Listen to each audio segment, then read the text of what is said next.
নমস্কার বন্ধুরা, এসডি বঙ্গ ইউটিউব চ্যানেলে তোমাদের স্বাগতম।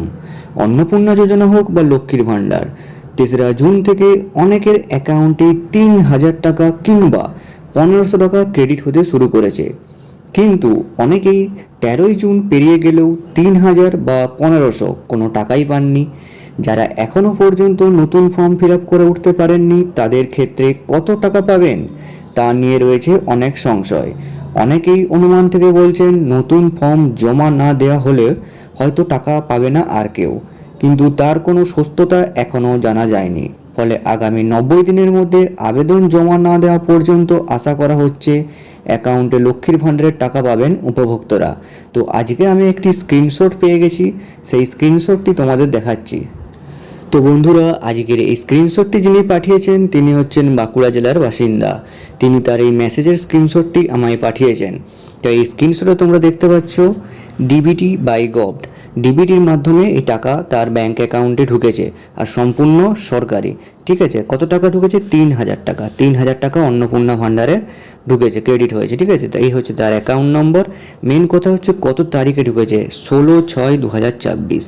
তো 16 তারিখে তার এই টাকাটা তার এই এসবিআই অ্যাকাউন্টে ঢুকেছে। তার বক্তব্য হচ্ছে যে সে নাকি 6 তারিখে ফর্ম ফিল আপ করেছিল, তাও আবার অনলাইনে। ঠিক আছে, তো 16 তারিখে তার কিন্তু টাকা ঢুকে গেছে। আচ্ছা, এবার কথা হচ্ছে তোমরা এই ভিডিওটা কিন্তু 17 তারিখ বা 18 তারিখে দেখতে পারো। তো বন্ধুরা, সমাজ মাধ্যমে প্রকাশিত এই প্রতিবেদনটিতে কি বলা হয়েছে এরপর দেখে নেব। অন্নপূর্ণা যোজনা জনকল্যাণমূলক কর্মসূচিতে রাজ্যের লক্ষ লক্ষ মহিলাদের সরাসরি আর্থিক সহায়তা প্রদান করা হচ্ছে। সুবিধাভোগীরা সরাসরি ব্যাংক ট্রান্সফারের মাধ্যমে প্রতি মাসে 3000 টাকা পাবেন। 3রা জুন থেকে এই প্রকল্পের প্রথম কিস্তির টাকা, মানে 3রা জুন থেকে 3000 টাকা তোমাদের অ্যাকাউন্টে ঢুকতে শুরু করেছে। ইতিমধ্যেই 50 লক্ষ মহিলাদের ব্যাংকে কিন্তু ঢুকে গেছে 3000 টাকা, কিন্তু যাদের অ্যাকাউন্টে কোনো টাকাই ঢোকেনি তারা আগামী 7 দিনে এই টাকা পাবেন। স্ট্যাটাস জানুন ধাপে ধাপে। আচ্ছা, তোমাদের টাকা ঢুকবে না সেই স্ট্যাটাসটা কীভাবে জানবে সেটা একবার দেখে নাও।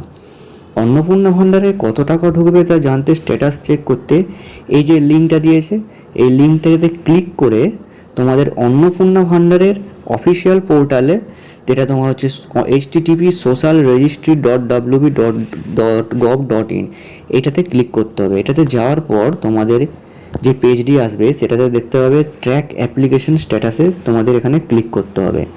নিজের নাম নথিভুক্ত আছে কিনা এবং জুন মাসে ব্যাংক অ্যাকাউন্টে টাকা ঢুকেছে কিনা উভয়ই এখান থেকে চেক করা যাবে। নেক্সট তোমাদের বলছে ট্র্যাক অ্যাপ্লিকেশন স্ট্যাটাসে ক্লিক করলে সার্চ ইউজিং অপশান পাবে। সেখানে সিলেক্টে নিজের মোবাইল নম্বর বা আধার নম্বর কিংবা ব্যাংক অ্যাকাউন্ট নম্বরের যে কোনো একটি অপশানে ক্লিক করবেন। এরপর এন্টার ভ্যালুতে সেই নম্বরটি দেবেন। এরপর ক্যাপচা সঠিকভাবে দিয়ে সার্চ করুন। এতেই বুঝতে পারবেন নিজের অ্যাপ্লিকেশন স্ট্যাটাস, এমনকি কত টাকা অ্যাকাউন্টে ঢুকবে সেটাও। তবে অনলাইনে স্ট্যাটাস কিন্তু এখন চেক করা যাচ্ছে না, কারণ হচ্ছে তোমাদের এখন প্রচুর পরিমাণে সাইটে জ্যাম চলছে, ওই জন্য। তাই অফলাইনে স্ট্যাটাস চেক করতে পারবেন। তাই এবারে অফলাইনে কী পদ্ধতিটা সেটা দেখে নেব। এক্ষেত্রে আপনাকে পরিবারের কাউকে স্থানীয় ব্লক অফিস বা পুরসভা অফিসে গিয়ে আবেদন গ্রহণের রসিদ দেখিয়ে তথ্য জেনে নিতে হবে। আবেদন গ্রহণের রসিদ বলতে এখানে বলতে যে তোমরা যে অ্যাপ্লিকেশনটা সাবমিট করেছিলে সেই অ্যাপ্লিকেশন নাম্বারটা চাই। আচ্ছা, নেক্সট তোমাদের বলছে এই প্রকল্পের জন্য যোগ্য হতে আবেদনকারীদের কিছু নির্দিষ্ট শর্ত পূরণ করতে হবে। আবেদনকারীকে অবশ্যই মহিলা হতে হবে, পশ্চিমবঙ্গের স্থায়ী বাসিন্দা হতে হবে, অবশ্যই 25 থেকে 60 বছর বয়সের মধ্যে হতে হবে।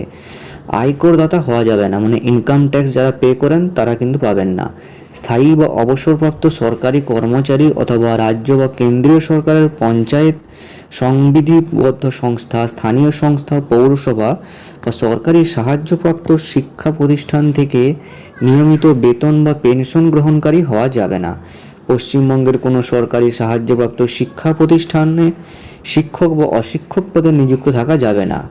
তো বন্ধুরা, ভিডিওটি এই পর্যন্তই। ভিডিওটি ভালো লাগলে অবশ্যই একটি লাইক করবেন, আর এই রকম আপডেট পেতে চ্যানেলটি সাবস্ক্রাইব করে রাখবেন। ধন্যবাদ।